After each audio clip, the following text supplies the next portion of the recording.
This is the Detroit Sports Podcast Network.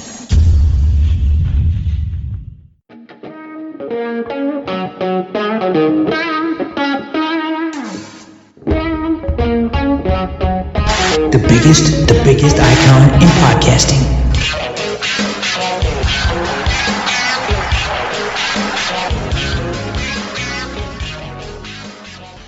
Welcome in, everybody, to this week's edition of Doc and Jock. I am the Doc, John Macaroon, here today with my guy Adam, the Jock Strozinski, here to break down the rigged NFL, how it's all predetermined. The NFL has gone full WWE, and now the world knows it, and how that could potentially impact the Detroit Lions. Looking at the teams in all seriousness, what happened over the championship weekend, looking at now Michigan, an institution that might have a problem bigger than what's going on the playing field. We got to talk about it in the second half of the podcast. Michigan supposed to be the leaders and best, but a lot of things have happened over the past several months and years that have kind of maybe chipped away at that. And I think Adam has a strong take, and you're going to want to hear it regarding the state of the Michigan athletics program. But, cuz we do want to start with championship weekend, I do want to just get your sense. It sucked, bro, because it was actually one of those times where you guys know my schedule's packed doing multiple things. Set aside Sunday and Monday to kind of just take some time off, just do a couple less things. And for Sunday, after a long week of work, you get excited. It's going to be two games where you think, wow, it's the Chiefs and the Bengals and the Eagles and 49ers. Two games should be entertaining. Well, what happened? Of course, you get excited, you clear your schedule, you plop down in front of the television on your couch, and both games sucked. And yeah, the second game was a little bit better, but by the time you got to the action, I've invested 5 hours of just grinding horrible football, and I was like, oh, this sucks. And that's what I took away from championship weekend was the games were unfortunate. The league obviously has issues that they got to play out. But, because I don't know, my biggest fear was, and you look at it and you say, wow, what happened in the Chiefs-Bengals game, you have a fear, potentially, at least I do. Wow, the Lions fight and scratch and claw and play their championship game on the road, and they end up getting screwed by the officials. The officials made themselves the story in the championship game, and it was so disappointing that after the game, after the Chiefs supposedly, earned the spot to go to the Super Bowl, you know what was trending? NFL rigged. Obviously disappointing, but I just think that first step, this one of the most disappointing two games in regards to sitting through championship weekends. Yeah, I mean, I think these games were almost as bad as Tony Romo dropping the N-bomb live on television. What? I mean, it was pretty brutal. You didn't hear that? You didn't see that? No, no. Oh. See, I was like, bro, it put me in a malaise. Go to YouTube and just type in Tony Romo says N-word. What? And you'll see. Yeah, listen to it like 3 times, and you'll be like, whoa. Yeah, mind blowing. The fact that Tony Romo is still allowed to call games is absolutely bonkers to me. The guy does absolutely zero work, doesn't take his job serious, and looks like an absolute boob, especially lately.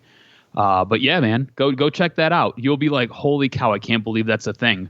But yeah, it's a real thing. Tony Romo, he ends up saying 3, and he like kind of catches himself, or they dropped his mic, one of the two. Not 100% sure what happened. I remember watching it live, being like, did the audio just cut out? Like, what happened there? And then you listen back to it. Like I said, go on YouTube, find it. You'll be like, yeah, the weekend games were just that bad. And look, I thought we were going to get some fantastic games this week. I was really looking forward to the Eagles 49ers. I thought that game was going to be great. Brock Purdy goes down. 49ers basically get stuck with their 4th and 5th quarterback, their 5th quarterback being a running back. And it just doesn't really translate and doesn't really work out into being a great game because they don't have anybody at the quarterback position. Shows you how important that quarterback position really is. And then you go to the Chiefs-Bengals game, and this was the game that I think we're all salivating for, and the refs basically thrust themselves into the middle of this story and made a ton of questionable calls. And look, it was still a pretty good game. Came down to the final couple of minutes, and there was a bad play by the Cincinnati Bengals. Was it Asai, I think his last name is, ends up pushing Mahomes in the back as he's out of bounds. And next thing you know, the ball gets moved up 15 yards. They can kick an easy field goal, game, set, match. But all of it being said, this weekend was not as exciting as it probably should be. That being said, I think we're going to get a really good Super Bowl. I think the Eagles, the Chiefs is going to be a really good Super Bowl. And if you're a Detroit Lions fan, I think looking at these two teams, you can kind of start to piece a couple things together, what it's going to take for you to eventually get there. And the question that comes out of it is, which team are the Detroit Lions closer to emulating? Which team are they almost like? And which team would help them get to that point to be able to play in a Super Bowl? And in my estimation, I think it's the Eagles. I think if you look at the Chiefs, what the Chiefs have, they've got a magical quarterback. Jared Goff's your quarterback for the next couple years. He's nowhere near the level of Patrick Mahomes. They've got an elite tight end. You don't have that. They've got a pretty decent offensive line. They've got a really good defensive line, and then they've got a secondary that kind of makes some plays. That's what the Chiefs have going on. You look at the Eagles, look, this might be a strong take. This might be a hot take. I don't know. You guys can tell me at Adam RSTROZ.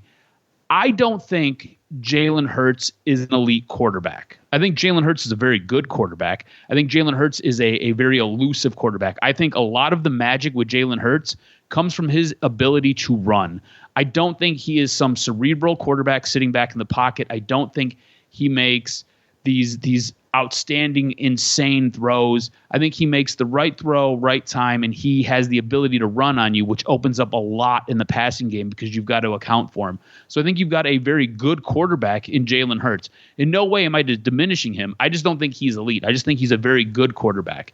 Then you look at their offensive line. They've got a very good offensive line, and they've got playmakers on the outside. They've got a crop of wide receivers similar to what you have here in Detroit that can get downfield, can take care of the stuff underneath, can make some plays. You look at their tight end in Dallas Goedert. I think he's just kind of a guy. I know he gets elevated because of fantasy football, but I just think he's kind of a guy. I think here in Detroit, you've got a collection of guys. Maybe no one is individually on Dallas Goedert's level, but I think as a collection, they basically give you the same amount of production, the same quality of production. Now you look at the other side. This is where Detroit kind of struggles, and this is where I think they've got to do a couple of things to really to emulate what the Philadelphia Eagles have going on. Philadelphia Eagles have a punch-you-in-the-mouth defensive line, a defensive line that will take you out. And I think Detroit is building that. You've seen what they did this year. They had a collection of rookies that basically set the rookie sack total. You have two guys in James Houston and Aiden Hutchinson that don't seem to have a problem to get to the quarterback. You've got a couple of guys that can clog up the middle. I think you need to strengthen that unit specifically.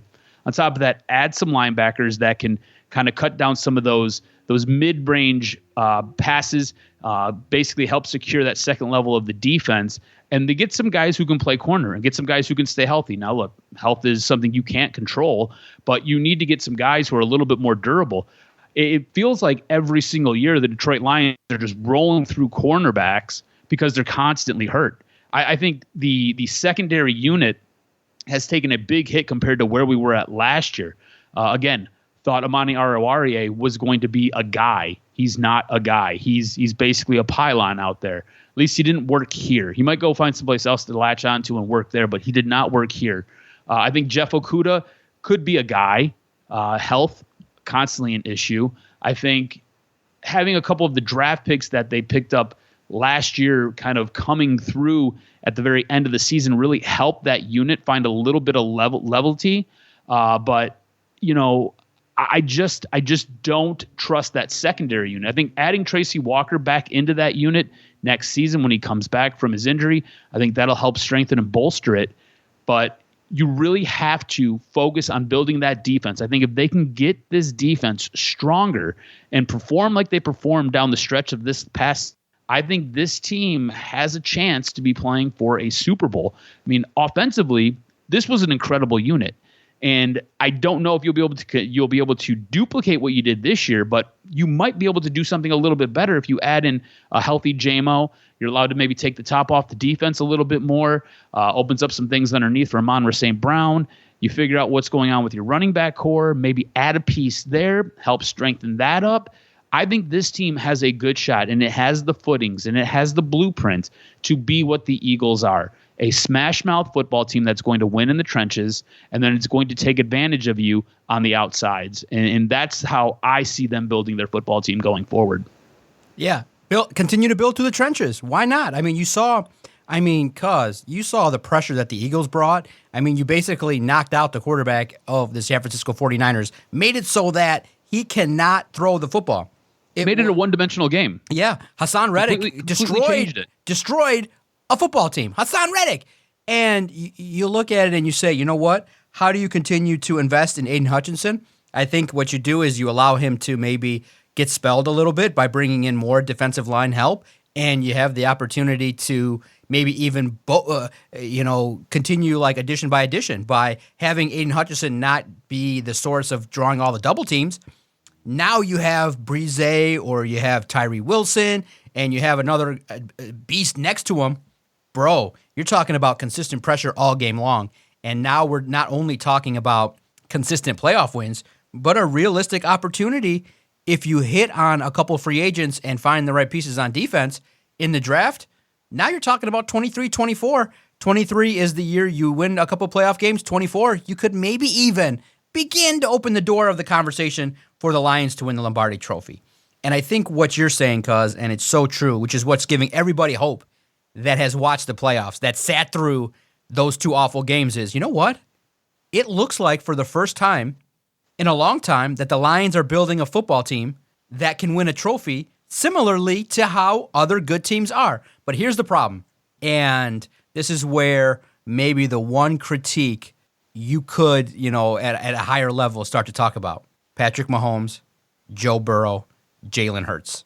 Those are the top three quarterbacks in the National Football League. Can you, at the top position, because all that underlying work and all that stuff in the trenches is great, can you take Jared Goff and the skills that he has on the road and win a football game? Because Patrick Mahomes, he wasn't throwing to A.J. Brown. He wasn't throwing to Jamison Williams. He wasn't throwing to big-time stars. One guy playing with a high ankle sprain took down a perennial AFC powerhouse. That's the level of freakdom that is out there. So I know the team concept is there. You just don't see it a lot. It's kind of the Baltimore Ravens, Chicago Bears kind of style, where we're kind of living in a Bengals, Chiefs, Bills era. What do you think? Is Jared Goff the one hindrance that you would potentially see in this? Because I agree with you. Brad Holmes is building a team, but do you have the piece at quarterback if you were to match up with, let's say, a Jalen Hurts in the NFC title game? I still would take Jalen Hurts. Yeah, I mean, I would take Jalen Hurts as well. And it's not so much what he can do through the air, but it's how he can hurt you with his legs. I think if you build around Jared Goff, you put enough pieces around him to where he feels comfortable in the pocket and he can't hurt you. I think we've seen down the stretch of this season, he can play really good football. He can play good enough football to help you win games and good enough football to help you win playoff games and possibly win a championship game. This is the thing. I don't think he's a transcendent talent like a Patrick Mahomes or even a talent like a Jalen Hurts. I think he's a little bit one-dimensional in his play, but I think what he can do is, as long as he's not turning the ball over and he's making the right reads, and as long as you've got Ben Johnson in his ear, and I think there comes some of that tricky part of it all, is does Ben Johnson stay around long enough to see this team possibly get to this level where they're playing for a championship? As long as he feels comfortable, Jared Goff's a really good football player.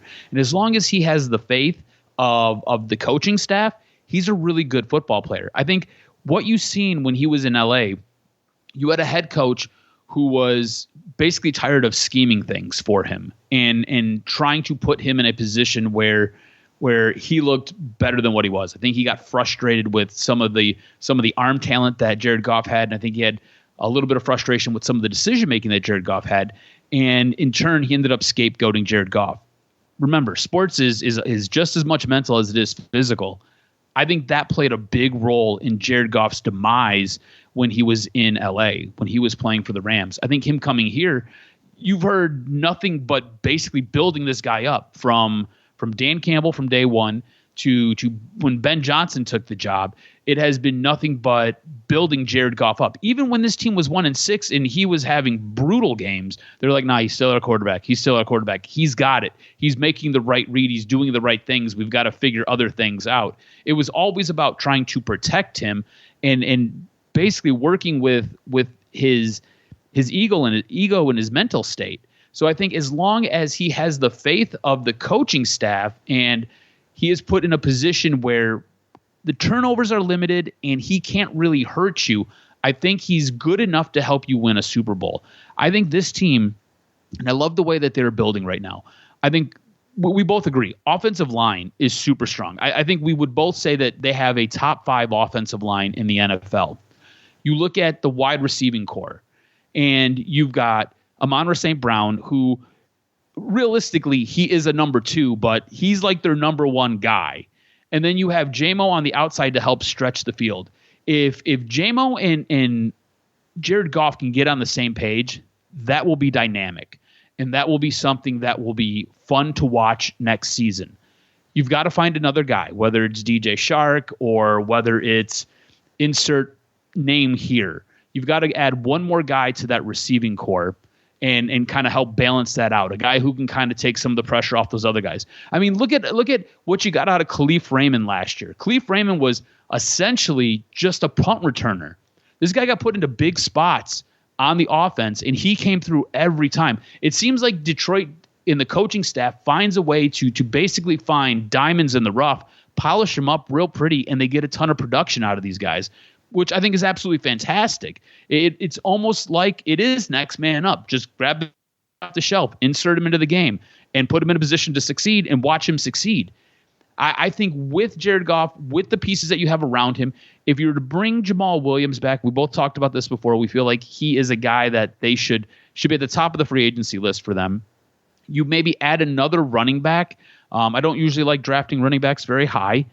So you would have to either add one a little bit later in the draft or you go grab one out of free agency, bring him in here because I'm not 100% sure DeAndre Swift can stay healthy for an entire year. And some of the shine I feel like is kind of worn off of DeAndre Swift. But you help strengthen that group as well. I think you've got a really good offense that can carry this team really, really far. What you're looking for from the defense is to basically play like a top 10 defense. That's what they gave you the last 10 weeks of the season. If you can get a defense that can play in the top 10 and you've got an offense that is in the top 5, even in the top 10, you're going to have a really good shot to make the playoffs. You're going to have a really good shot to win a couple of games, and you might find yourself playing for a Super Bowl. I think Jared Goff, put in the right position, can help you win a couple of big-time football games late in the season when it really matters and get you to the promised land. Does he help win the whole thing? Honestly, I think it's going to depend on who they're going against. And this might be me taking the easy way out. I think it would depend on who they're playing against. And I think it depends on what they do in this draft. And I think that is why this draft is so important, because this 2023 draft, you've got the ability to go in there and add a lot of pieces to really help strengthen this defense. You've seen what they did with a guy like Malcolm Rodriguez, who was a 6th-round pick. Everybody kind of scratched their head like, yeah, okay, I mean, he's going to be a rotational guy. That dude was a starter, and he played really, really good. If you can go out and you can grab a couple of guys and you get some production out of late-round picks, you've got a really good shot of really helping to elevate this team and really push this team into a position to be playing for a Super Bowl next year. But I think more importantly, if you're the Detroit Lions, you've got a decision to make. Because you've got so many picks. I think you've got, 5 in the top 82 or 83 picks? You've got a lot of draft capital. So do you go quarterback early, or do you maybe stick and go with primarily defense? Now, we've already talked. The defense, I think, is what helps make this team better for the immediate future and possibly long-term. But you and I both have reservations about Jared Goff. So do you maybe do a draft and stash, something similar to what they did with Jameson Williams? Would you go out and would you grab a quarterback early? I know that you yourself are very high on Anthony Richardson out of Florida. Is that a guy that you would possibly use that second first-round pick on? See, here's the thing, and this is so tough because you see now that some teams need a quarterback. Would you pull the trigger and go crazy and trade Jared Goff for picks?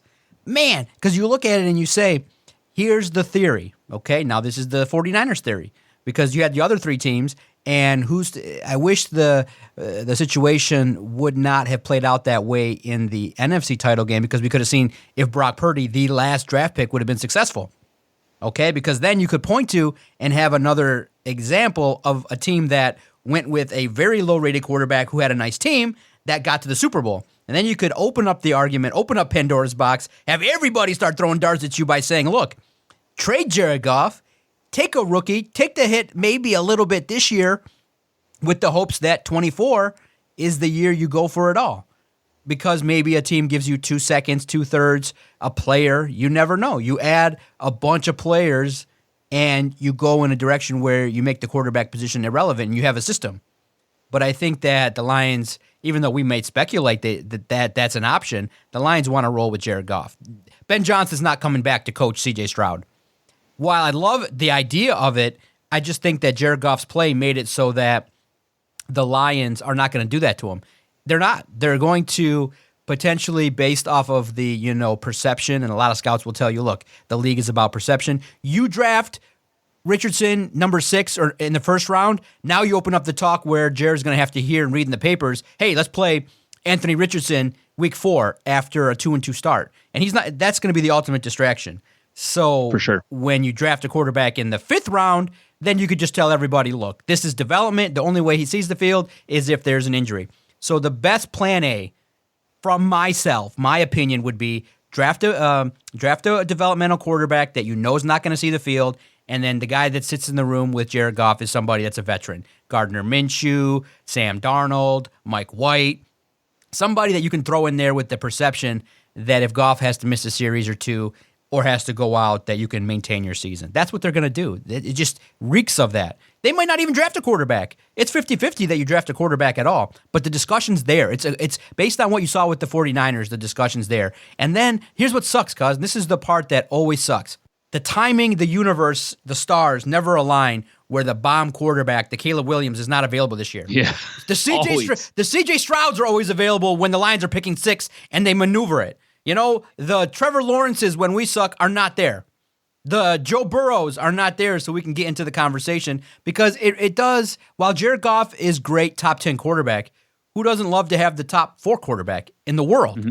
You know what I mean? That's what I want. It's nothing wrong. It's nothing wrong. It's not disrespecting Jared Goff to say there are 4 quarterbacks that are better than him, and it's not wrong to say, I would like one of them. I would like a Joe Burrow. I would like a Patrick Mahomes. Why can't the Lions, for once, have a guy that's considered the top 2 in the league that can elevate a team by himself, where you don't need to, where, we're into the playoffs, Jameson Williams is hurt, or Jameson Williams has a freak thing and he's got to miss the game, or something happened, or he bumped his head early and he can't play. Look at this quarterback, Caleb Williams, carrying the Lions to the Super Bowl on a high ankle sprain.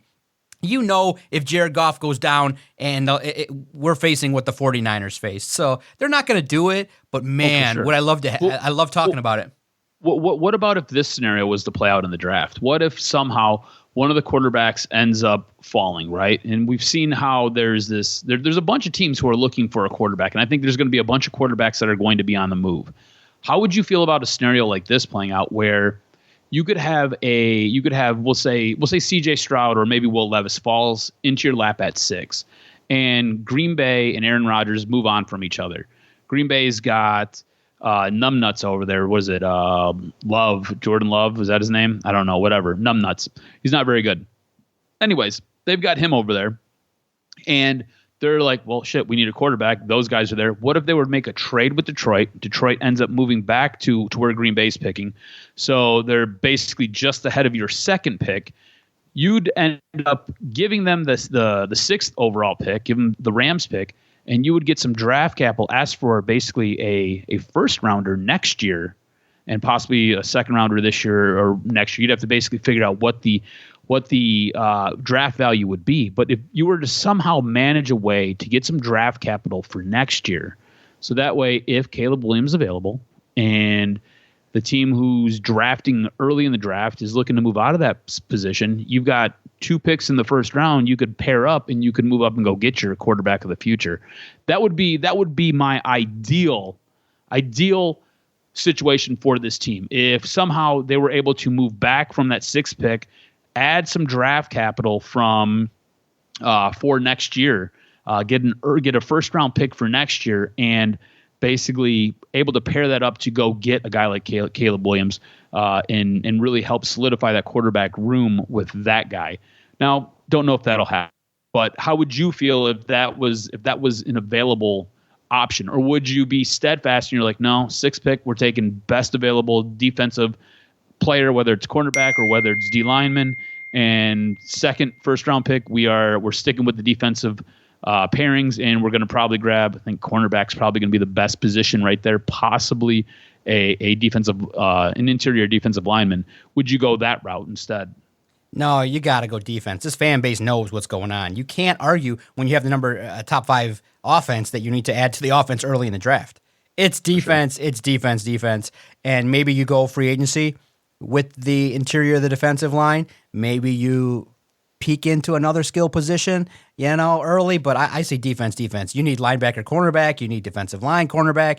So I think it's wise to utilize what you have, and it goes to show you that, the Lions' critical decision-making ahead for the team in regards to free agency and in regards to what they're going to do in the draft. And it's going to be great to see the strategy, but I believe, because you saw what throws the monkey in the wrench is nobody thought that he was going to draft Jameson Williams that high, who was injured.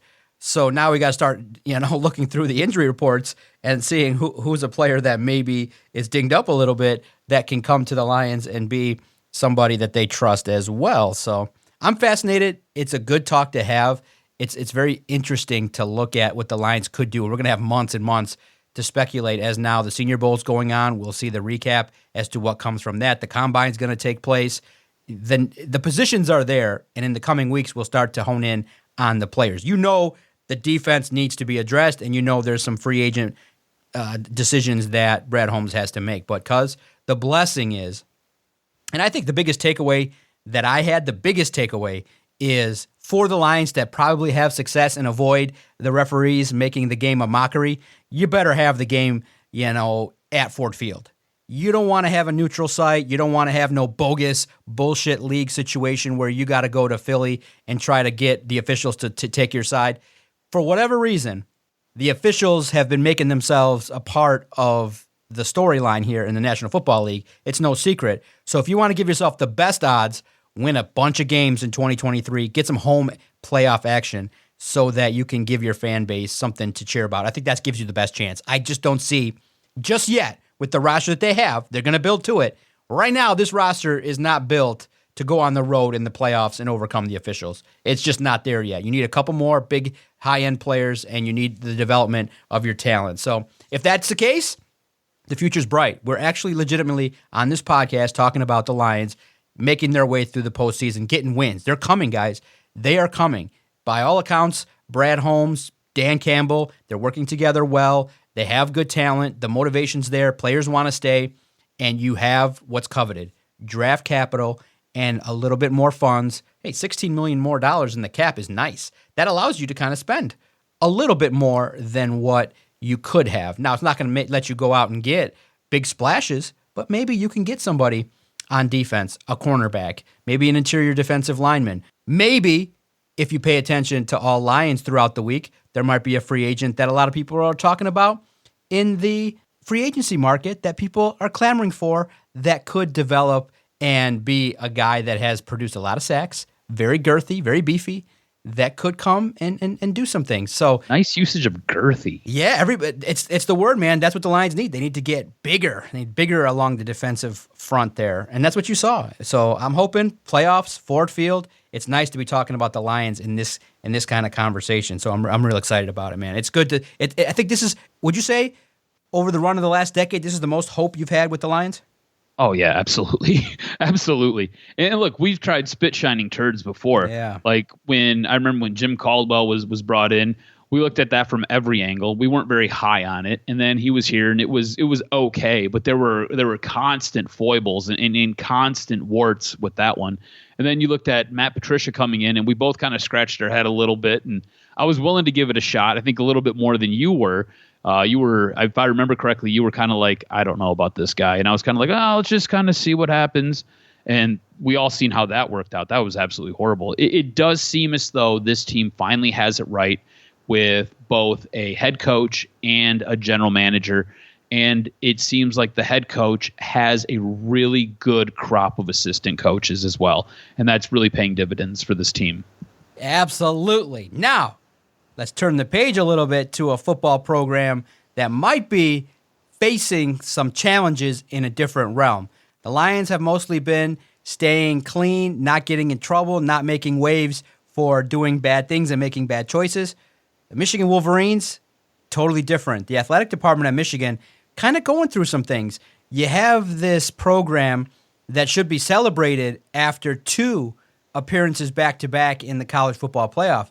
But what we're sensing is that there's some issues here. Potential violations, potential issues with communicating with what you're doing with investigators, with players kind of acting in a manner that's unbecoming of Michigan, trying to skirt potentially accountability by waiting and playing the PR game.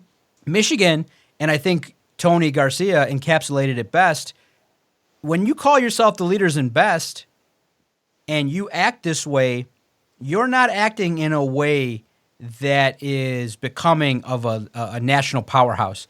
Because Michigan's kind of starting to act like the Miami Hurricanes when they were doing the bad boy kind of thing. You're starting to act like football programs that are trying to hide things and skirt things. And listen, here's the part that is challenging, is that I'm not totally against it in the name of winning, but the problem is then when you go and do an about face and portray yourself as the leaders of college football, that you're pretending to be this holier than now program where it's whole hum family, we do everything above board.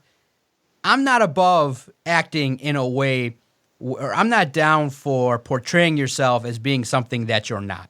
Look, you come out, you can't just kind of sweep things under the rug. And I think it starts at the top when your athletic director maybe potentially hit some things with the basketball player using vehicles and things like that, and that doesn't get fully investigated or taken to the proper accountability. Now you start to believe that you're invincible. And it's crazy because when you look at the past few months with Michigan football and what's happened with them, but I'm curious your sense of it, being that obviously it's produced winning, but at the same time, the question and the moral high ground we got to ask is, at what cost? Me personally, I'm not a fan of Michigan, so obviously anything that besmirches them, I'm a fan of. So obviously everyone knows that. But outside of all that, outside of the hijinks and hilarity and trolling and having fun with a rivalry, I'm okay if you're doing everything possible in the name of competition to win. I just don't like when you stand up there as a head coach and say, those guys at Michigan State acting that way in the tunnel is unbecoming of national football, is unbecoming of behavior that we see. Meanwhile, you got a player on your team packing a piece in the mean streets of Ann Arbor? Come on now, that is not the look you want to be doing when you're trying to portray yourself as a leader, where you're slamming your rival, but in your own backyard, your players are carrying pieces and not doing it the exact proper way. So it's unbecoming of Michigan. I think it's dangerous. There probably, from my perspective, needs to be more oversight with Jim Harbaugh and Ward Manuel. Yeah, I think there's a bigger issue than just what's going on with the football team. I think the University of Michigan as a whole has a bit of a systemic problem. If you look at what the football team has done recently, right? Like you've already kind of chronologized it. You've got players who are running around with gun charges, and then having the prosecuting attorney of the city of Ann Arbor basically dropping charges against them and reducing them. You've got the head coach lying to investigators about what he's doing on Zoom meetings during COVID while watching other high school recruits practice, and then not willing to basically say, yeah, I messed up. He's basically holding steadfast, saying, I didn't screw anything up. You then look at the hockey team, which during COVID, there was a complete and utter mess there. You ended up losing a really good head coach because of what he did, his actions.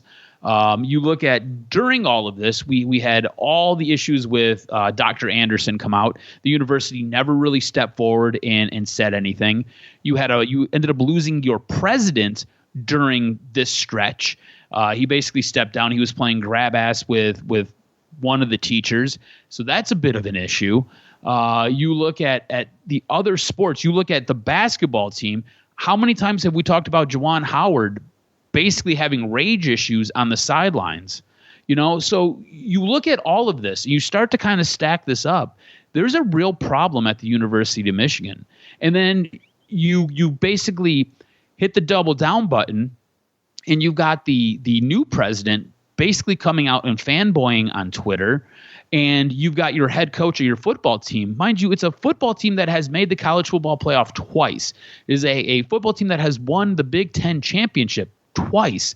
It is a head coach who has arguably one of his best teams coming back next year.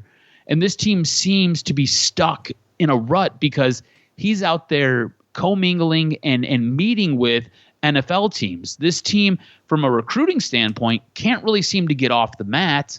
And a lot of it has to do with NIL, but a lot of it also has to do with your head coach constantly flirting with the NFL, taking interviews and going out and basically asking to be interviewed for head coaching positions, and then taking other interviews when guys come into town and sitting down with them. In the most recent news that breaks is Jim Harbaugh is still one of the front runners for the Denver Broncos football team and just recently had an interview with them. If you're not interested in that job and you are fully committed to Michigan like you said you were, you wouldn't be sticking your toes in the water. You would just say, no, we're good. You don't have to come out here. Or if they did come out there, you could take them out to dinner and then you're like, I'm good. I'm staying here. This is where I want to be. But Jim Harbaugh doesn't do that. I think overall, the University of Michigan is at a real crossroads with its athletic department and a lot of what is going on. There comes a point where the university president has to make some really tough decisions. And it really seems like the old university president was willing to make some of those tough decisions. He got the boot.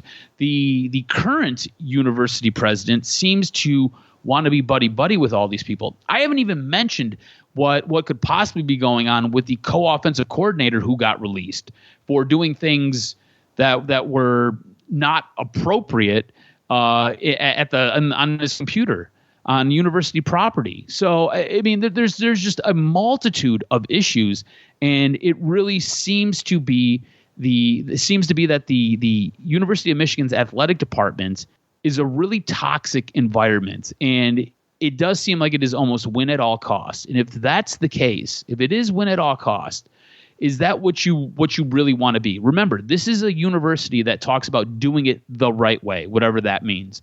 This is a university that talks about, like you said, being the leaders and the best. This is a university that talks about being better than everybody else and winning without having to do the at all cost things. And yet it seems as though this university has just been kind of covering things up, hiding things. I mean, I didn't even talk about the basketball team and having players basically use Ward Manuel's car and crash it. I mean, the longer and longer we talk about this, the more and more things are popping into my head. There is a list that is so long, it looks almost like it's Christmas time and Santa's checking it twice here. So it is absolutely nuts. And look, I think there is a bit of a problem with Jim Harbaugh specifically and with the coaches that he has on this roster and them playing within the lines, doing what you're supposed to be doing. Again, I think Jim Harbaugh does participate in a little bit of negative recruiting, which obviously not the best thing. Now, that's not going to get you fined by the NCAA, but I do think that he is constantly looking for loopholes, and he is constantly seeking ways out for whether it be a competitive advantage, which, look, I applaud you trying to figure out a way to be better than everybody else. That's great. But you've got to do it within the lines, or you're supposed to be doing it within the lines. If not, if you're going to go and you're going to be a rogue program, then just be a freaking rogue program. If you want to be like Miami in the 80s, go ahead. If you want to be like the big boys in the SEC, go ahead. But don't hide behind that wall of leaders and best. We do it better than you without having to do it at all costs. Don't hide behind that crap. Don't sit there and spoon feed us garbage. Don't spoon feed us the rhetoric. Just be who you are. Like, if you are a scummy, sleazy program, but it means that you're winning national championships, which you haven't won since 1997, then go ahead and be that sleazy program and do those things, but don't propagate something else. Don't try to be false to us. Don't do any of that, because I think that's where my big issue lies, is this team and this program, this university tells you all these things, and they're like, here, no, this is what we are. We're going to spoon feed you this. We're going to give you this. We're going to give you that.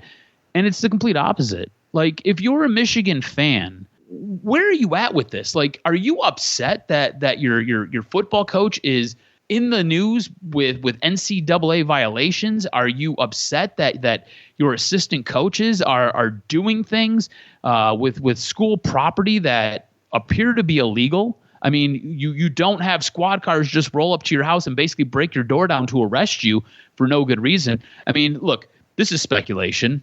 This is all speculation. When I heard that news, I thought for sure it was something to do with children. I was like, okay, kiddie porn. Here we go. This is great. This is what you want. Now, again, speculation. Nothing's come out. Nobody knows anything. But that was where my mind went, because nobody has come out and said anything, which, again, a bit of a problem with your athletic director, who at this moment in time, I feel like he's just sitting in a chair.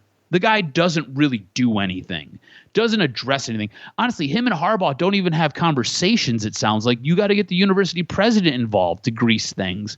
So, like, as a school, as an academic university, as a sports collective, I think the University of Michigan is completely damaged right now, and I think it is super broken. And look, this isn't like when Rich Rod was there, and it wasn't like when Brady Hoke was there. I don't think you have guys who are on you've got alumni who are upset about things, but at the same point, you've got a real run amok type of situation going on at multiple levels. And I think a lot of it lies at the feet of the athletic director, and a lot of it lies at these coaches, at the feet of these coaches. And I think a lot has to do with what Jim Harbaugh has been allowed to do. It really feels like if you win, we kind of turn a blind eye to everything. And I think that's part of the reason why Juwan Howard was able to come in and get away with trying to fight other head coaches, basically laying hands on other players. Like, these are things that shouldn't be allowed. Like, you hear these words coming out of my mouth and you're just like, what the hell? Like, those things actually happen? Yeah, those things have all happened recently. So to me, it's a massive problem. The university has really smudged its name, its reputation. It has really had a bit of a black eye recently, and it doesn't seem like it wants to get it fixed. It seems like it doesn't have a problem doing these things. And if that's what it's going to be, fine, do that. But don't come at us and tell us we're leaders in the best and we do everything right. Don't do that. Don't lie to us.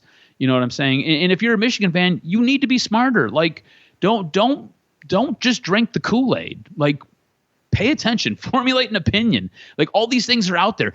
It seemed like the University of Michigan, specifically the football program, in the last, we'll say, 6 weeks, maybe 4 weeks, basically since the college football playoff, there has been just like one story after another. And sometimes you get 2 and 3 stories a week. It's been absolutely bananas to me. I think the program at the University of Michigan, I think there's a real systemic issue here. I think a lot of it has to do with leadership, whether it be the leadership from the coaches or it be the leadership from the athletic director. I think it is piss poor. Yeah, and what what you're saying and what it speaks to is I think Michigan fans don't care because the team's winning.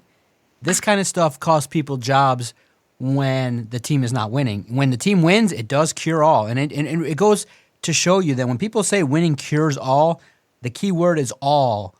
Off-the-field issues, personality issues, things that are slimy behind the scenes, it cures it all.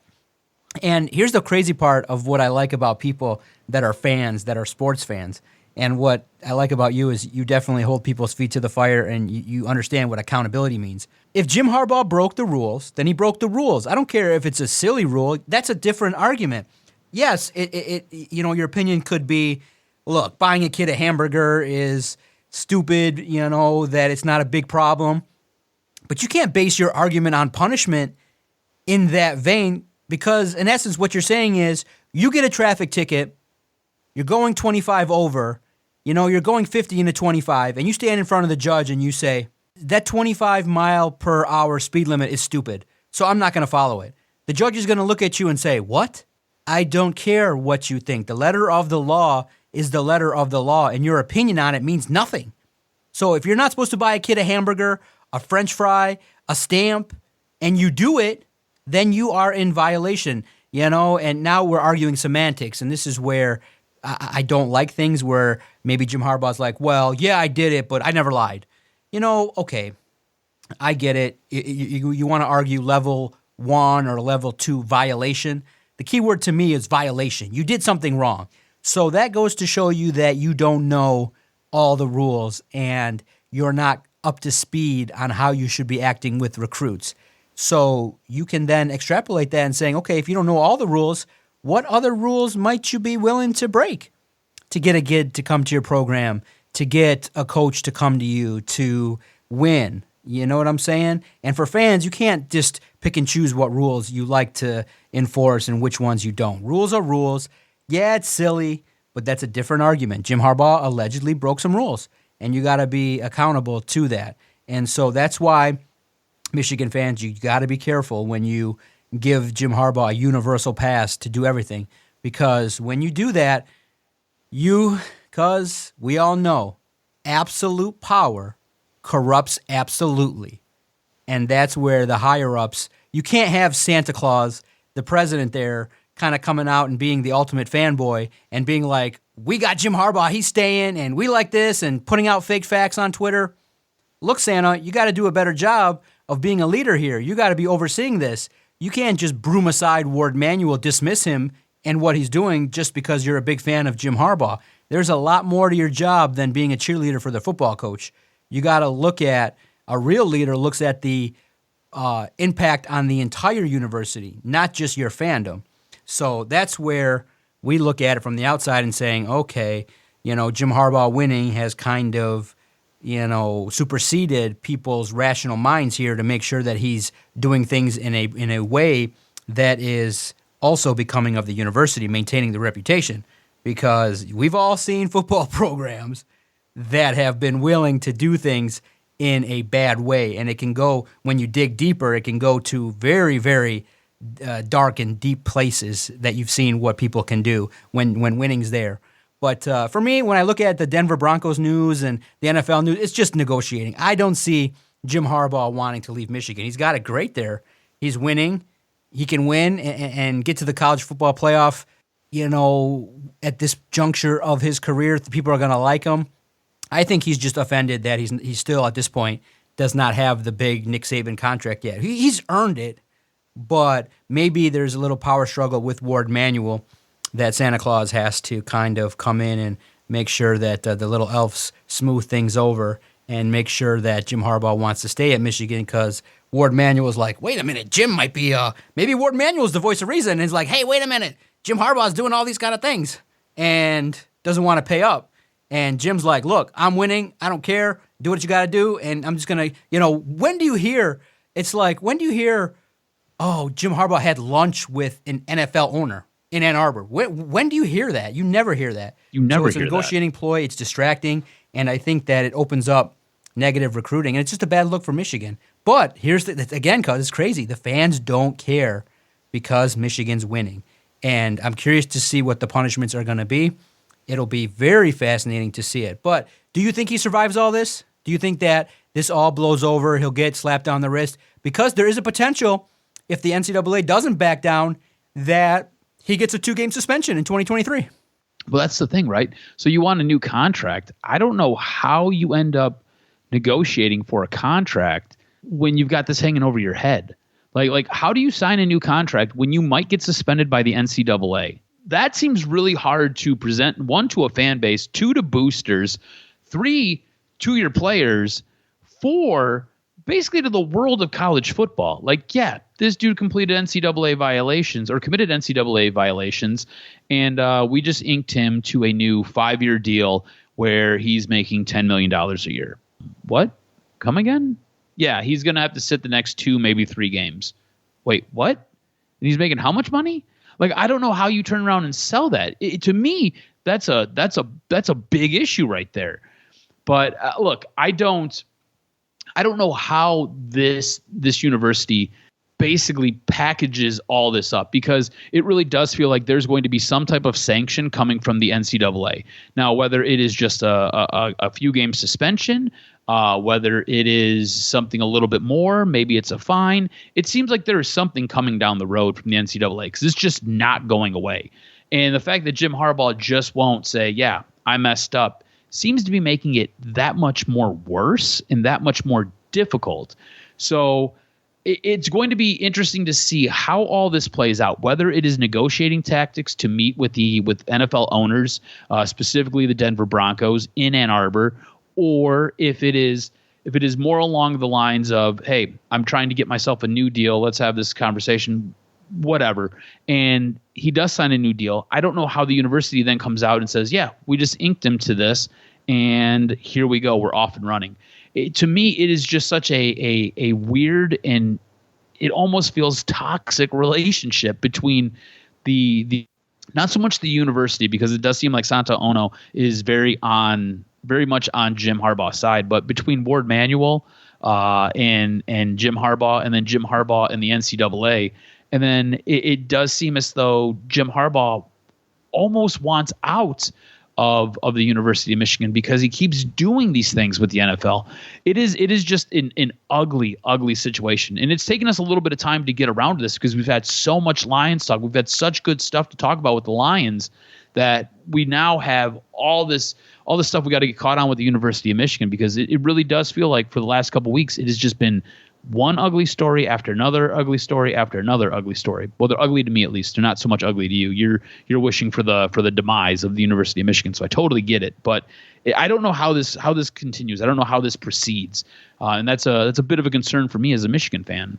Yeah, real interesting, and it just goes to show you that not every great program has everything on the up and up. But Michigan will figure it out. I mean, I think that the crazy part is that Michigan has so much support in regards to fan support that this will kind of, I think, be swept under the radar. Now, if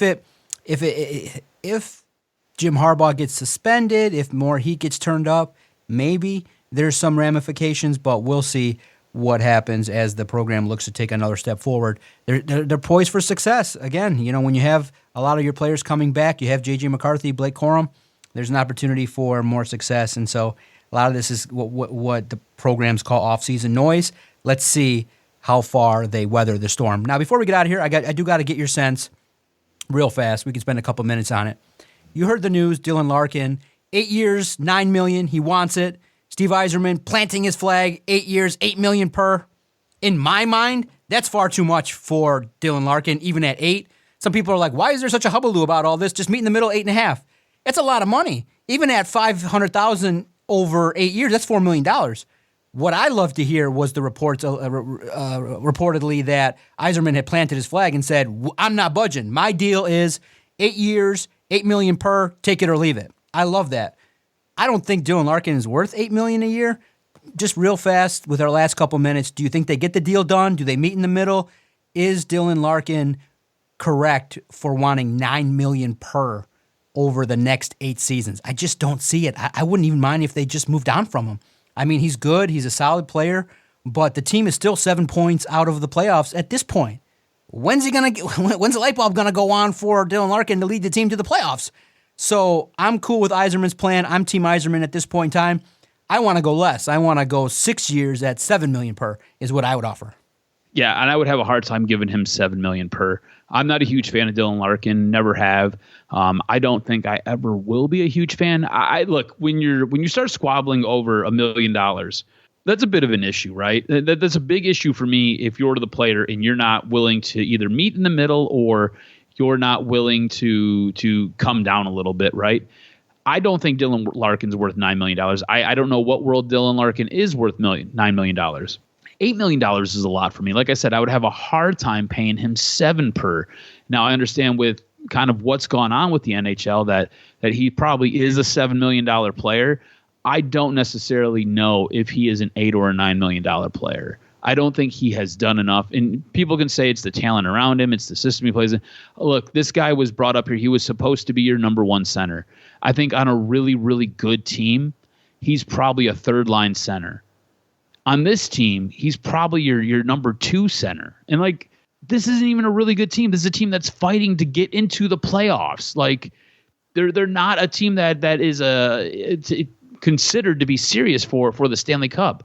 I find it to be there's a lot of noise coming out. And look, I wouldn't be upset, and I wouldn't be surprised if they couldn't come to a deal. And sometime around the trade deadline, you hear that Dylan Larkin's been moved on from. So he's been packaged and traded for somebody else. Wouldn't be surprised at all if that was the case.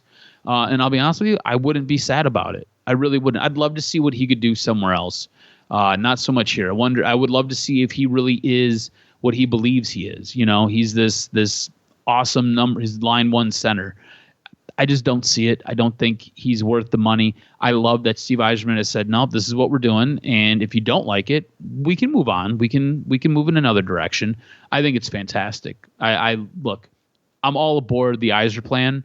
And I love Steve Yzerman basically planting his flag and saying, this is what we're doing. Either you like it or you don't. And if you don't, there's the door. Don't let it hit you where the good Lord split you. So I'm pro Stevie Y in all of this. Make sure you follow Adam on Twitter at AdamRSTROZ. Follow the network at Detroit Podcast. Anything that you've heard, whether you agree or disagree, feel free, shoot us a tweet at Detroit Podcast. We enjoy listening and reading to all the reviews, comments, whether you like us or you don't like us. I appreciate all the insight Adam and I enjoying as we approach episode 500. It's been great. And the ability to talk Detroit sports in a free-flowing, open way is great. And you know, as the Lions reach success and now some teams are moving in a different direction, we'll have an opportunity to break down all the things regarding the Lions, Tigers, Pistons, and Red Wings. So let's see what happens. If you think that Dylan Larkin needs to be part of the Red Wings' future for the foreseeable future, hit us up at Detroit Podcast. Anywhere that you listen to your favorite audio content, type in Detroit Sports Podcast, and you hit that subscribe button, and our content will find you as we break down Michigan athletics, everything going on with Michigan State, professional wrestling, lots of good content, and guests visiting and stopping through the Detroit Sports Podcast Network. Thanks, guys. Let's break it down again next week on the latest edition of Doc and Jock.